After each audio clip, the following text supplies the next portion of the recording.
Gary Peterson here. Today we're going to talk about your backhand slide boast. Now I like to call it a slide boast, not a boast. So I get away from terms like boast. People think with a boast you just got to smack the thing into the sidewall as hard as you can and it's all fantastic. And that's just a terrible boast. It's just no good. Here's a good boast here. It's just second bounce, floor, before the second side wall, and everything goes really well. So the mechanics of what we're doing is really simple. It is your pendulum swing. Pendulum swing is this one. Down the side, down the floorboard. So if I do that, that's my pendulum swing, and I finish that way. So I'm not finishing this way. Finish that way. So I come back here, that's my swing there. So even if I do it that way, then I'm going to angle the racket and swing down the floorboard. So I'll come back half a step here, and it goes across beautifully. All because it's deflected the ball. So it slides the ball out. So it becomes a slide boast rather than hitting the ball into the side wall. So I often tell people I don't hit the ball into the side wall when I play a boast. I actually just deflect the ball in. So it's really, really quite simple. It works really good off back foot as well as front foot. So here, that's just like so easy. And the reason why it's so easy, and it's really quite deceptive, is because it's a natural thing for you to follow your backhand. It's a natural thing to follow your elbow.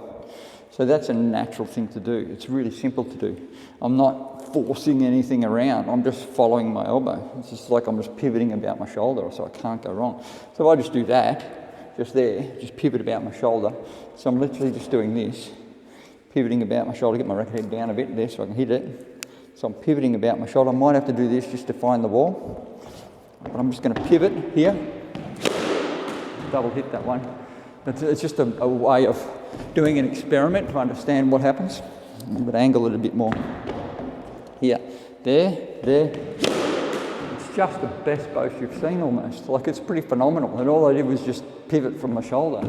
So it's a pretty phenomenal way of hitting. So the slide boast is really, really good. Now the other benefits of it is this. From here, you'll need to take, if you go this way, to go there is a little bit more difficult, but you can do it. So if I go step straight across the sidewall, there, I can do it, but I see it dragged it into the tin because my whole body is just turned over, like everything's aiming down. So I've got to really open it up to get it up. Out there, it's not a problem because that's going to open up naturally, but in here, it stays down. The racket head stays down, so I've got to open it up. So you have to go and stay back if you're going to do that and get more of an angle. So instead of this angle here, I'm going to angle 45 and do this. So then if I go, then it goes up beautifully. So you can work out different ways of using your body to get different outcomes to solve a problem, to get the outcome that you want. So from here, if we go back foot, so if I'm straight across here, it's so simple. I get wonderful feeling off that. Like, I can feel the ball through my wrist, and I can understand exactly when it's going to go in and how it's going to go in. And here's the real kicker, or the real good bit. If you can make the ball go down towards the front wall, then the ball will die faster. So if I go back foot, that will die faster because I made it go down towards the front wall. So the back foot gives me feeling because it's hitting not around my body trying to do this. I'm actually just doing that, and everything's connected. I can't express exactly what it is, but the feel in the back foot is just phenomenal. Now the other benefit of this, if it's right back there, that will carve out beautifully for a boast. So that's obviously really simple and really easy. Up the front, you have to go front foot. You don't have to, you can go back foot. If you do that, it's not quite the same. So if I put back foot up there, I can do that, but it's a bit ugly and a bit messy, and you wouldn't choose to do that if you had an option. Sometimes you don't have any option. So I'd go front foot and I'd step to the front wall and I'd stay beside the ball and I'll do that. So this one here is just unbelievable. It's just a power boast. I didn't hit it super hard, I just hit it really well, but it stays really low and it dies really quick. So the slide boast will actually bounce twice on the floor really quickly. So the one at the front is phenomenal. So that one here, it's just gone fast off a power hit and it's hard to read. And I've just deflected it in really fast. So So it's a wonderful way to play as a variation. Don't do it all the time because the players will cotton onto it really quick. But use it as a variation and go from there, slide it through. So there you go, you can, once you've done your static set, that's this one here, and you hit chin because I was a bit lazy. Once you've done your static hit, you need to do a live set feed. Live set feed is here, there, because it's a bit different when the ball's coming this way towards you as it is when the ball's coming off the sideball this way. That makes a difference. And then try and stay short on this one. You can go with the cross court. You can go cross court feed there. That will be beautiful because I've got width.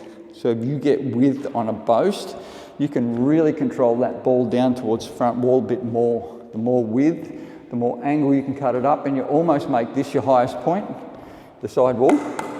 So it's going down towards the front wall, and then you can't go wrong after that.